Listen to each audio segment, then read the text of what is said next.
Voilà, nous recevons aujourd'hui François Van Hoekbroek. Vous êtes troisième candidat à la Chambre pour le FDF. Vous êtes un bourgmestre historique dans les communes de la périphérie et vous évoluiez jusqu'il y a peu sous la bannière du MR. Vous avez décidé donc maintenant de passer au FDF.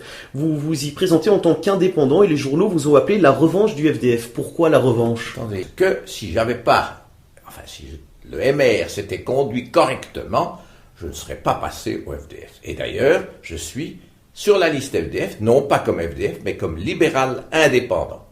Fondamentalement, je n'ai pu accepter le concubinage entre l'EMR et la NVA pour des raisons peut-être économiques, mais n'oublions pas que le NVA a comme vision future l'indépendance de la Flandre. Justement, pour revenir à votre ancien parti, c'est la différence fondamentale entre le FDF et le MR.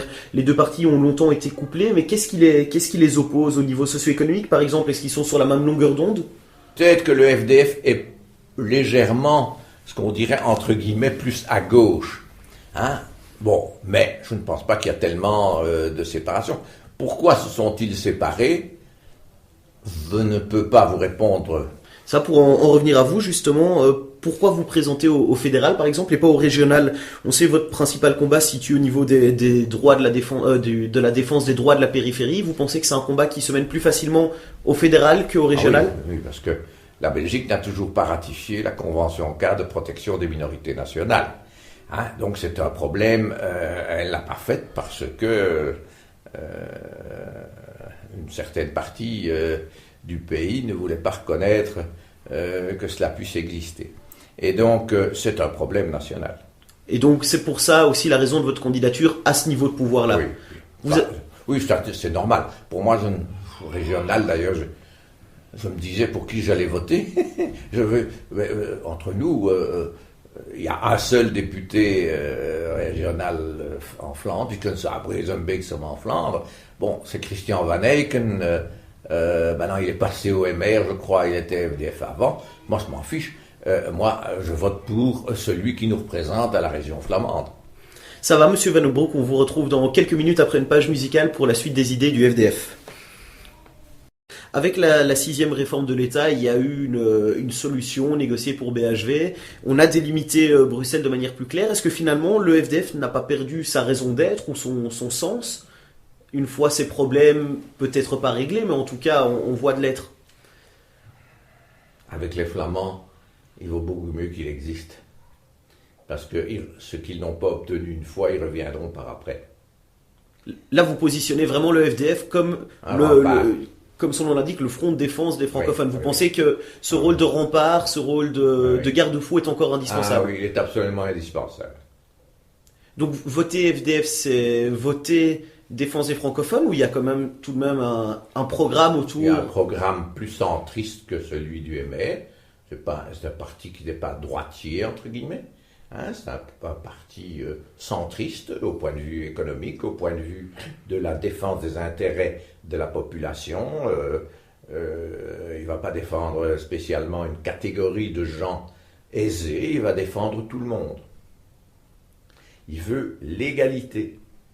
Il veut que tout le monde, que les problèmes des gens, les problèmes socio-économiques des gens soient réalisés sans, privilégier une caste ou une autre. Non, que la population dans son ensemble ait le meilleur bien-être possible.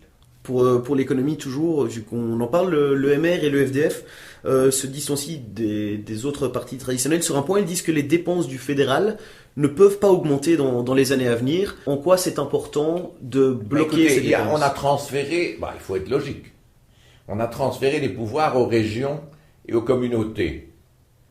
Il n'y a donc pas de raison, puisque le pouvoir central s'est délesté de certaines compétences. Il n'est pas normal que de ce point de vue-là, le pouvoir central augmente le nombre de ses fonctionnaires ou ait des dépenses supérieures à ce qu'il avait avant.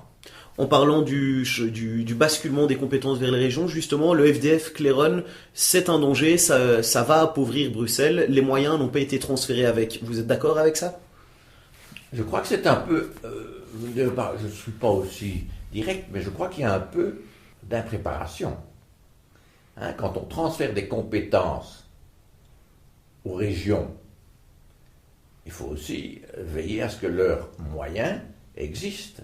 C'est pour ça que je dis qu'au fédéral, on ne peut absolument pas augmenter, je dirais, ses dépenses, mais si on transfère, il faut quand même tenir compte que ces compétences entraînent des dépenses pour ceux chez qui ils sont transférés. C'est pour ça que le fédéral ne peut pas dépenser plus. Si on transfère des compétences, on transfère aussi des personnes, on transfère, on a besoin de moyens. Mais où va-t-on les trouver? Si le fédéral veut garder tous ses moyens financiers, je terminerai peut-être avec 2 questions plus personnelles, si je puis dire. Vous avez 80 ans, vous êtes toujours candidat. Qu'est-ce qui vous motive encore dans la politique? Eh bien, je ne voulais pas. J'ai démissionné de mon poste de bourgmestre il y a moins de 6 mois. Effectivement, succédé donc par Frédéric Petit. Oui, et c'était un accord que nous avions signé avant les élections communales. 5 ans pour lui, 1 an pour moi. Donc, je me suis dit, bon, soyons attentifs, mais rien de plus. Mais par contre, comme vu l'évolution de la situation, j'ai dit non, ça ne va pas. À partir du moment où le maire se prend une position pareille, moi qui suis un Belgicain, j'ai expliqué déjà, je l'ai dit, il y a toujours un Van Obroek qui a siégé depuis 1830 dans les différentes chambres de ce pays, eh bien, ok, non, ça je ne peux pas admettre. C'est ça ce qui m'a motivé. Sinon, le jour où j'ai démissionné de mon poste de bourgmestre, j'étais fini, c'était pour moi, j'ai dit, maintenant, ok, je vais rester conseiller communal, on ne sait jamais, il peut y avoir quelques petits problèmes, et voilà.